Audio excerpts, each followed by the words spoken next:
अस्सलाम वालेकुम अज़ीज़ तुलबा व तालिबात, मैं हूँ सैयद अरसलान बुखारी, आपका केमिस्ट्री का टीचर। बेटा, हम चैप्टर नंबर 9 को बहुत ज़्यादा डिटेल के साथ जो है वो पढ़ चुके हैं और मैं उम्मीद करता हूँ कि आपको उसकी समझ आ चुकी होगी।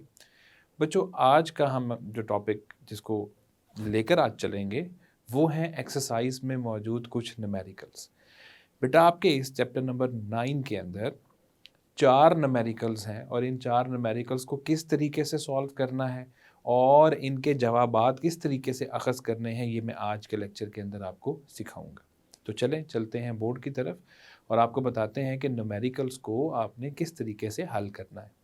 जी, तो अज़ीज़ तलबा, जैसे आपको इंट्रो में बताया गया कि आज हम सिर्फ न्यूमेरिकल्स को सॉल्व करेंगे, वो तमाम न्यूमेरिकल्स जो आपके बाब नंबर 9 चैप्टर नंबर 9 के एक्सरसाइज के आखिर में दिए हुए हैं। तो टोटल 4 न्यूमेरिकल्स हैं, उन 4 न्यूमेरिकल्स को हम सॉल्व करेंगे क्योंकि इस आपके चैप्टर में से न्यूमेरिकल भी बोर्ड के पेपर में लॉन्ग क्वेश्चन के तौर पर आ चुका है। तो चलते हैं पहले न्यूमेरिकल की तरफ। जो पहला न्यूमेरिकल है वो डीकॉम्पोजिशन बताता है। डीकॉम्पोजिशन का मतलब है टूट जाना, चैप्टर में हमने उसको पढ़ा है। और वो डीकॉम्पोजिशन किसकी है? तो बच्चों, वो डीकॉम्पोजिशन है नाइट्रोजन डाई नाइट्रोजन ऑक्साइड की, N2O, जिसका नाम है डाई नाइट्रोजन ऑक्साइड। जब ये टूटता है, रिवर्सिबल रिएक्शन है और इसके टूटने से नाइट्रोजन और ऑक्सीजन गैस बन जाती है। तो ये एक डीकॉम्पोजिशन, ये एक टूटने का अमल है डाई नाइट्रोजन ऑक्साइड का। तो अजीज़ तलबा, जिन फार्मूलों में आपको मसला हो सकता है उन फार्मूलों के नाम मैं यहाँ पे लिख देता हूँ ताकि आपको आसानी रह जाए। डाई का मतलब होता है दो, चूँकि इसमें 2 नाइट्रोजन है इसलिए इसका नाम है डाई नाइट्रोजन ऑक्साइड। अब ये टूटने का अमल है डाई नाइट्रोजन ऑक्साइड और ये काम हम हमेशा इसको हीट करके करते हैं। और अभी ये इक्वेशन बैलेंस नहीं है, इसको बैलेंस भी करते हैं, लेकिन पहले देखते हैं कि हमसे पूछा क्या जा रहा है कि हमने करना क्या। अजीज तलबा, इस न्यूमेरिकल में वो आपको क्या बता रहे हैं? वो बता रहे हैं कि फर्ज कीजिए कि आपके पास डाई नाइट्रोजन ऑक्साइड की जो कॉन्सेंट्रेशन है इक्विलिब्रियम के वक्त, जो कॉन्सेंट्रेशन है वो है 1.1 मोल पर डेसीमीटर क्यूब। ये आपको उन्होंने दे दी है वैल्यू के तौर पे, जबकि नाइट्रोजन की है 3.90 मोल पर डेसीमीटर क्यूब और ऑक्सीजन की जो आपको दी जा रही है वो है 1.95 मोल पर डेसीमीटर क्यूब। अब ये 3 वैल्यूज उन्होंने आपको दे दी हैं और वो सिर्फ आपसे ये कह रहे हैं कि इस रिएक्शन का इक्विलिब्रियम कांस्टेंट जो है वो हमें निकाल कर, तो हमें कोई मसला इसमें पेश नहीं आना चाहिए चूँकि सारी वैल्यूज़ हैं, हमने सिर्फ केसी एक्सप्रेशन निकालनी है। तो जिन बच्चों ने इस पूरे चैप्टर और बाब के टॉपिक्स पढ़े हैं उनको अंदाज़ा होगा कि इसकी इक्वेशन कैसे निकालनी है, लेकिन इक्वेशन निकालने से पहले मसावात को बैलेंस करना है। तो बैलेंस करने के लिए देखिए, ये है नाइट्रोजन, यहाँ 2 एटम्स और यहाँ पर भी 2 एटम्स हैं। एक बात सारे बच्चे अपने दिमाग में बिठा लें कि जब एक मसावात बैलेंस करनी होती है तो उसको बैलेंस करने के लिए एक कानून अपने दिमाग में बिठाएं तमाम बच्चे, और वो कानून है law of conservation of mass. यानी वो क्या कहता है? वो कहता है कि जी इस तरफ का जो मास है, रिएक्टेंट्स का जो मास है, वो इस तरफ के मास के बराबर होना चाहिए। और उसके लिए हमें क्या करना है? उसके लिए हमें ये करना है कि जितने एटम्स इस तरफ हैं उतने ही एटम्स आप इस तरफ कर दीजिए। जब एटम्स ही बराबर हो जाएंगे तो उनका मास भी बराबर हो जाएगा। तो चलिए हम इनके एटम्स को बराबर करने की कोशिश करते हैं। जैसे मैंने थोड़ी देर पहले बताया कि यहाँ नाइट्रोजन के 2 एटम हैं और यहाँ पे भी नाइट्रोजन के 2 एटम हैं, तो ये हमारे पास नाइट्रोजन पहले ही बैलेंस है। मसला है ऑक्सीजन का कि ऑक्सीजन का यहाँ पे सिर्फ 1 एटम है जबकि यहाँ ऑक्सीजन के 2 एटम है। कोई ऐसा मसला नहीं है, इसको बैलेंस करने के लिए हम यहाँ पे 2 लगा देंगे। अब ये जो 2 हमने लगाया है इसको हमने कोएफिशिएंट कहते हैं और ये चैप्टर में हम पढ़ चुके हैं। और ये कोएफिशिएंट नंबर ऑफ मोल्स भी दिखाता है कि मोल्स की तादाद कितनी है और ये पूरे से मल्टीप्लाई होता है। तो इस हिसाब से देखा जाए तो नाइट्रोजन के 4 एटम हो जाते हैं जब ये 2 इस 2 से मल्टीप्लाई होगा, जबकि इस जानिब सिर्फ 2 नाइट्रोजन एटम नजर आ रहे हैं। तो बच्चों कोई मसला नहीं है, आप इसको यहाँ पे भी 2 लगा के बैलेंस कर दें। अब ये इक्वेशन मुकम्मल तौर पे बैलेंस हो चुकी है और अब हम इसकी केसी एक्सप्रेशन निकालेंगे। तो चूंकि मैंने आपको पहले कानून बता दिया हुआ है कि केसी एक्सप्रेशन तब तक नहीं निकालनी जब तक इक्वेशन बैलेंस ना हो। तो चलिए हम इसकी केसी एक्सप्रेशन निकालते हैं। इसकी केसी एक्सप्रेशन होगी केसी इज इक्वल टू, दाएं तरफ ऊपर आ जाता है तो ये होगा N2 स्क्वायर, चूंकि उसके साथ 2 लगा हुआ है, और O2 तकसीम करेंगे N2O की पावर 2 के साथ। तो बच्चों अगर हम सिर्फ इनकी वैल्यूज लगा दें जो वैल्यूज ऊपर हैं तो हमारे लिए सारे आंसर निकालना आसान हो जाएगा। तो चलिए वैल्यूज पुट करते हैं। नाइट्रोजन की देखें, उन्होंने हमें जो कॉन्सेंट्रेशन दी हुई है वो 3.9 और उसका हम स्केयर लेंगे, जबकि ऑक्सीजन की हमें दी हुई है 1.95 और नीचे मौजूद है डाई नाइट्रोजन ऑक्साइड और डाई नाइट्रोजन ऑक्साइड की है 1.1 और उसका हम लेंगे स्केयर। तो जब हम इसको सॉल्व करते हैं तो बच्चों 3.9 का जो स्केयर निकलता है तो ये 15.21 ये निकल आएगा। इसको मल्टीप्लाई करेंगे 1.95 के साथ, डिवाइडेड बाय, तकसीम करेंगे 1.1 का जो स्केयर होता है वो होगा 1.21। जब इसको ऊपर मल्टीप्लाई करते हैं इन दोनों को तो हमारे पास ये आंसर आता है 29.65 और 29.65 को जब 1.21 से तकसीम किया जाए तो हमारे पास आंसर आ जाता है 24.50। यानी इस पूरे के पूरे रिएक्शन में केसी की जो वैल्यू निकल रही है वो है 24.50। लेकिन ये आपने जवाब तो निकाल दी और आपकी किताब के अंदर भी एंड पे जाके जवाब यही है, लेकिन ये अगर यहाँ पे आप छोड़ देंगे तो 1 नंबर कट जाएगा, क्योंकि अभी तक हमने यूनिट साथ में मेंशन नहीं किया।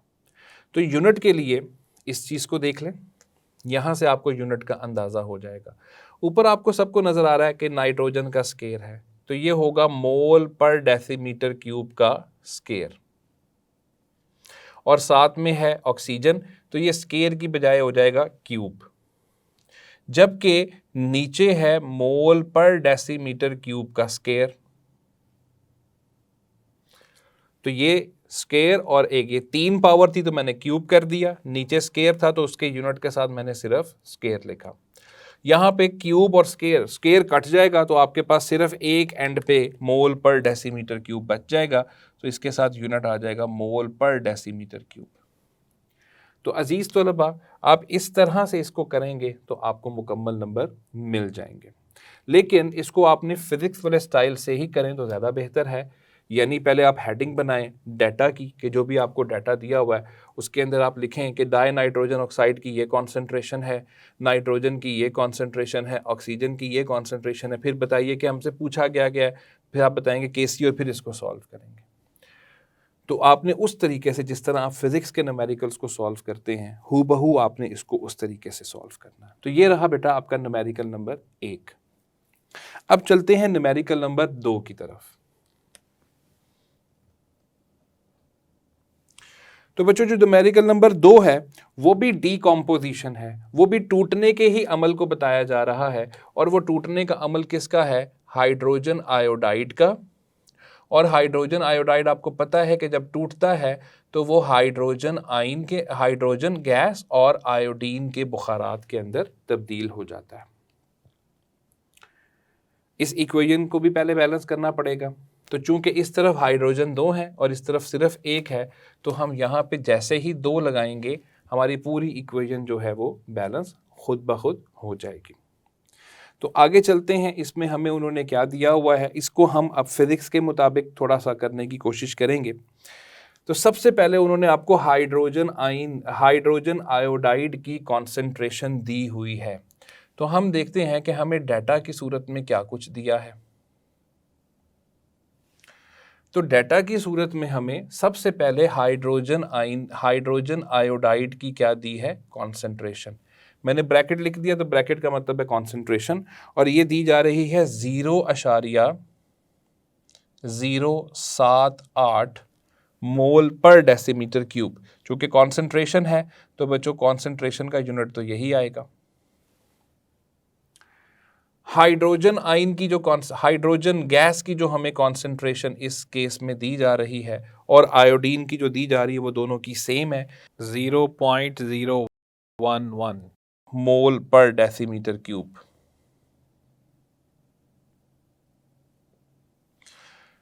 यानी आयोडीन की भी यही है, एक जैसी है, तो 0.011 मोल पर डेसीमीटर क्यूब। और फिर वो कह रहे हैं कि आप इस रिएक्शन का Kc इक्विलिब्रियम कांस्टेंट की वैल्यू निकाल कर बताएं।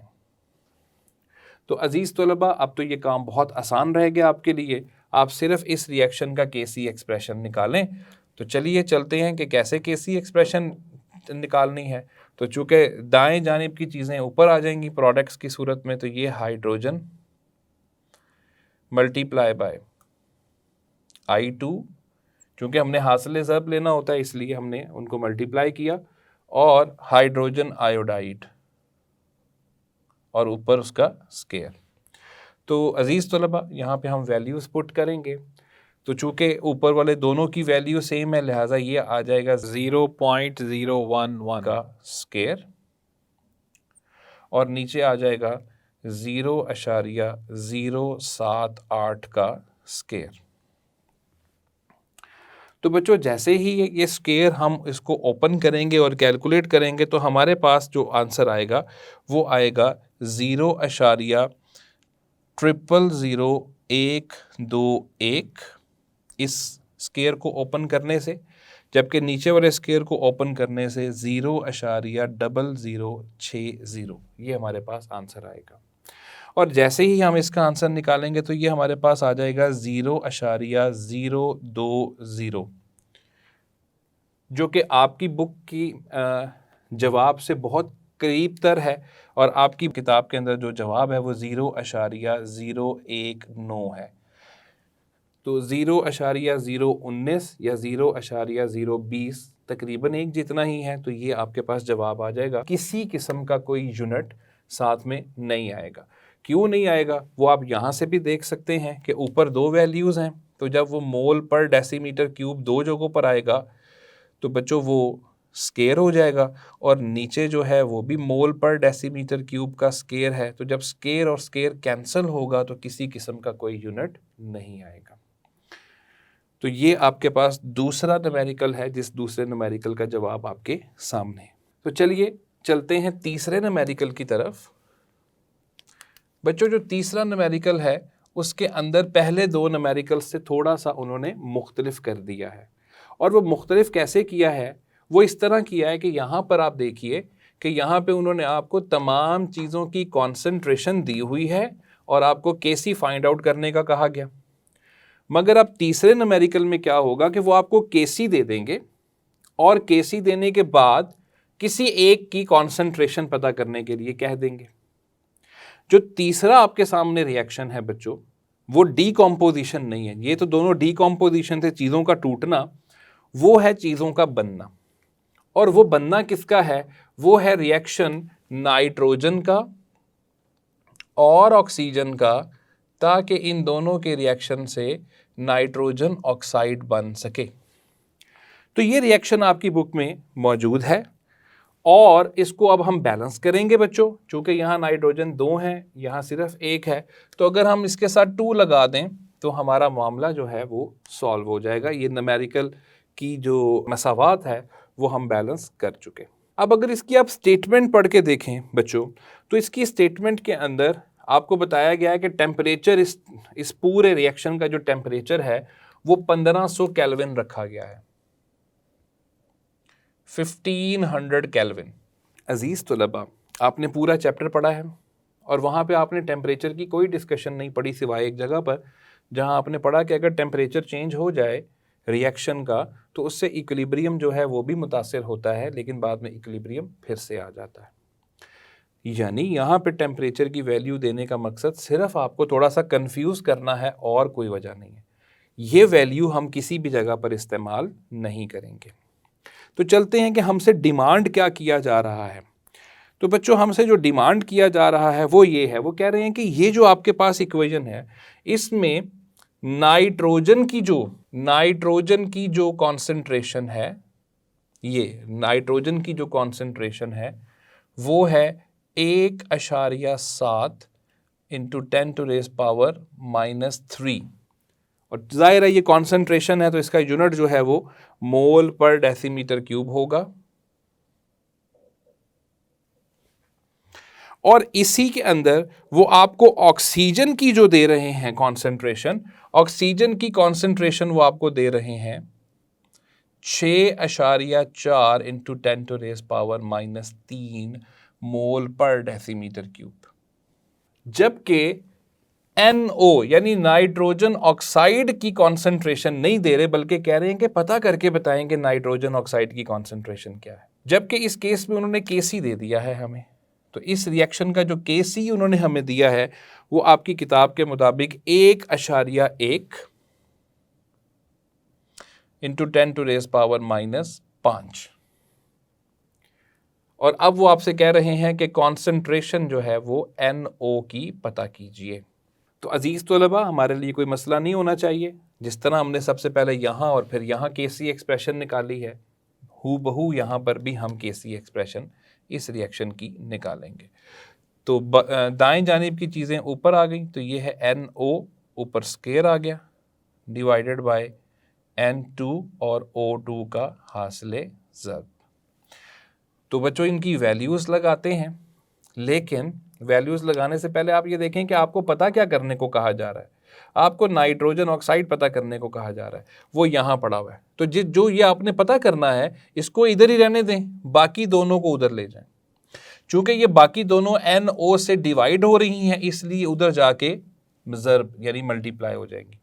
यानी NO निकालने का तरीका आपके पास क्या आ जाएगा बच्चों, NO स्केयर है, तो इसको निकालने का तरीका क्या होगा, दूसरी जानिब पड़ा हुआ था Kc, तो ये दोनों इससे डिवाइड हो रहे थे तो इधर जाके मल्टीप्लाई हो जाएंगे, तो N2 मल्टीप्लाई बाय O2। चलिए बच्चों इनकी वैल्यूज पुट कीजिए। Kc की वैल्यू है 1.1 इंटू 10⁻⁻5 मल्टीप्लाई बाय नाइट्रोजन की वैल्यू है 1.7 इंटू 10⁻⁻3, जबकि ऑक्सीजन की वैल्यू है 6.4 मल्टीप्लाई 10⁻⁻3। तो बच्चों ये आपके पास इनकी हमने क्या लगा दी हैं वैल्यूज़। जब बच्चों हम इन सारी वैल्यूज़ को मल्टीप्लाई करेंगे, आप भी अगर साइंटिफिक कैलकुलेटर इस्तेमाल करें तो आपके पास इसका जवाब आएगा 1.1968 इंटू 10⁻⁻10।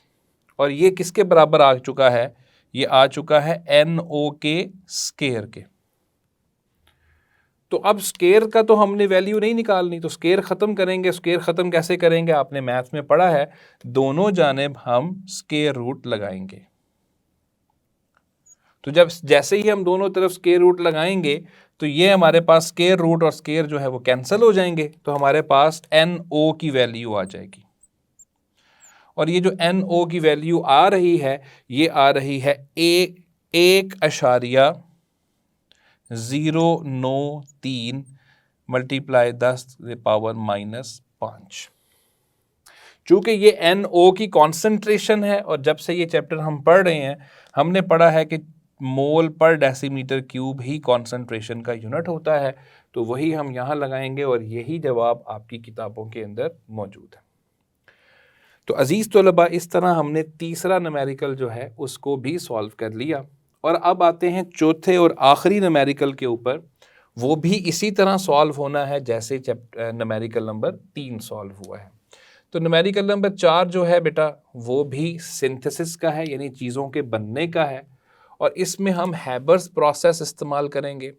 नाइट्रोजन और हाइड्रोजन 3 मोल आपस में रिएक्ट करते हैं और उनके रिएक्ट करने से 2 मोल बनते हैं अमोनिया के। अब ये उन्होंने आपको दे दिया, जिस तरह यहाँ उन्होंने Kc की वैल्यू दी है वैसे ही यहाँ भी Kc की वैल्यू दे रहे हैं और अमोनिया की कॉन्सेंट्रेशन पता करने के लिए कहा जा रहा है। तो इस रिएक्शन का जो Kc हमें दिया जा रहा है बच्चों, इस रिएक्शन का Kc दिया जा रहा है 0.50 मोल इनवर्स स्केयर और DM6। ये वैल्यू भी आपकी बुक में गिवन है, ये यूनिट भी आपकी किताब में गिवन है, और जब Kc के यूनिट निकालते हैं तो वहाँ पर इसकी मिसाल भी किताब के अंदर मौजूद है। नाइट्रोजन की जो कॉन्सेंट्रेशन दी गई है वो है 0.31 मोल पर डेसीमीटर क्यूब, जबकि हाइड्रोजन की जो कॉन्सेंट्रेशन इस न्यूमेरिकल के अंदर हमें दी गई है वो है 0.50 मोल पर डेसीमीटर क्यूब। और वो कह रहे हैं कि जी अमोनिया की निकालें जल्दी से। तो अमोनिया की कॉन्सेंट्रेशन निकालना कुछ मुश्किल नहीं है अजीज़ तलबा। सबसे पहले Kc एक्सप्रेशन लिखें। तो Kc एक्सप्रेशन इसकी बड़ी आसान है कि अमोनिया जो है वो ऊपर चला जाएगा क्योंकि वो प्रोडक्ट है, उसके साथ स्क्वायर आ जाएगा, और रिएक्टेंट्स नीचे आ जाएंगे जैसे नाइट्रोजन और हाइड्रोजन के साथ क्यूब आ जाएगा। चूँकि हमने अमोनिया की कॉन्सेंट्रेशन निकालनी है, ये दोनों यहाँ डिवाइड हो रहे हैं, वहाँ जाके मल्टीप्लाई हो जाएंगे, तो अमोनिया की कॉन्सेंट्रेशन यूँ निकलेगी कि अमोनिया का स्केयर इधर आ जाएगा और उधर Kc को मल्टीप्लाई करना पड़ेगा N2 के साथ और H2 के क्यूब के साथ। तो चलिए बच्चों इनकी वैल्यूज पुट कीजिए। Kc जो है वो है 0.50 मल्टीप्लाई बाय नाइट्रोजन की है 0.31 और हाइड्रोजन की है 0.50 और ऊपर उसका क्यूब। तो सबसे पहले इस क्यूब को खोलते हैं, बाकी वैल्यूज़ वैसे ही आ जाएंगी, और जैसे ही इस क्यूब को खोलेंगे तो ये आ जाता है 0.125। तो 0.125 हमारे पास आ गया। इन सारों को जब हम मल्टीप्लाई करते हैं तो हमारे पास आंसर आता है 0.0193। ये हमारे पास बच्चों इसका जवाब आ गया है इन तीनों वैल्यूज़ को मल्टीप्लाई करके, लेकिन ये हमारे पास जवाब आया है अमोनिया के स्केयर का। तो अब स्केयर ख़त्म करेंगे जैसे हमने यहाँ स्केयर ख़त्म किया कि इधर स्केयर रूट और इधर भी स्केयर रूट, तो ये स्केयर रूट स्केयर से कट जाएगा। तो हमारे पास जो अमोनिया की कॉन्सेंट्रेशन का फाइनल आंसर आता है, ये मैं ब्रैकेट लगा रहा हूँ, और ब्रैकेट जो है वो कॉन्सेंट्रेशन या फिर वैल्यू किसकी शो करता है, एक्टिव मास की। तो ये आएगा 0.1389। चूँकि ये कॉन्सेंट्रेशन है इसलिए इसके साथ यूनिट लगाएंगे मोल पर डेसीमीटर क्यूब, और ये आपकी किताब के मुताबिक बहुत क्लोज है और आपकी किताब के अंदर जवाब 0.14 है। तो 0.138 को जब राउंड ऑफ करेंगे बच्चों तो वो 0.14 हो जाएगा। तो इस तरह ये 4 न्यूमेरिकल्स जो आपकी किताब में एक्सरसाइज की सूरत में मौजूद हैं और यहाँ से ये लॉन्ग क्वेश्चन बन के किसी एक पार्ट की सूरत में आपके बोर्ड के पेपर में आ सकते हैं, वो मैंने मुकम्मल तौर पे चारों आपको समझा दी हैं कि उनको कैसे आपने सॉल्व करना है। पहले इस तरीके से डाटा जो है वो लिख लिया करें ताकि पेपर चेकिंग करने वाले को आसानी हो जाए, और फिर इस चीज़ को लिखना बहुत ज़रूरी है। Kc एक्सप्रेशन के बगैर अगर आपने सीधी सीधी वैल्यूज़ लिख दी तो आप गलती करेंगे। उस रिएक्शन की Kc एक्सप्रेशन सबसे पहले लिखें, जब Kc एक्सप्रेशन लिखेंगे फिर वैल्यूज़ पुट करके आपने आंसर करना है। तो मैं उम्मीद करता हूँ कि मेरे तमाम स्टूडेंट्स को ये 4 न्यूमेरिकल्स अच्छे तरीके से समझ आ गए होंगे, और इनके समझ आने के लिए ये ज़रूरी है कि आप बाद में इनकी प्रैक्टिस ज़रूर करें। और ये ज़रूरी नहीं है कि यही वैल्यूज़ लगा के आप प्रैक्टिस करें, आप अपने पास से कोई वैल्यूज़ लगा के प्रैक्टिस कर सकते हैं। असल मकसद हमारा प्रैक्टिस होना चाहिए। तो अजीज़ तलबा, ये न्यूमेरिकल्स हैं, इनको लॉन्ग क्वेश्चन के तौर पे लाजमन कीजिए और इनकी प्रैक्टिस जो है वो आपने लाजमन करनी है। जी, तो अज़ीज़ तुलबा व तालिबात, ये था हमारा आज का टॉपिक, जिसके अंदर हमने पढ़ा कि 4 न्यूमेरिकल्स जो आपके एक्सरसाइज़ में मौजूद हैं, आपने उनको हल किस तरह करना है और उनके जवाबात को किस तरीके से निकालना है। मैं उम्मीद करता हूँ कि सब बच्चों को ये टॉपिक अच्छे तरीके से समझ लग चुका होगा। इंशाअल्लाह अगले लेक्चर में आपसे मुलाकात होगी, तब तक अपना ख़्याल रखें। अल्लाह हाफ़िज़।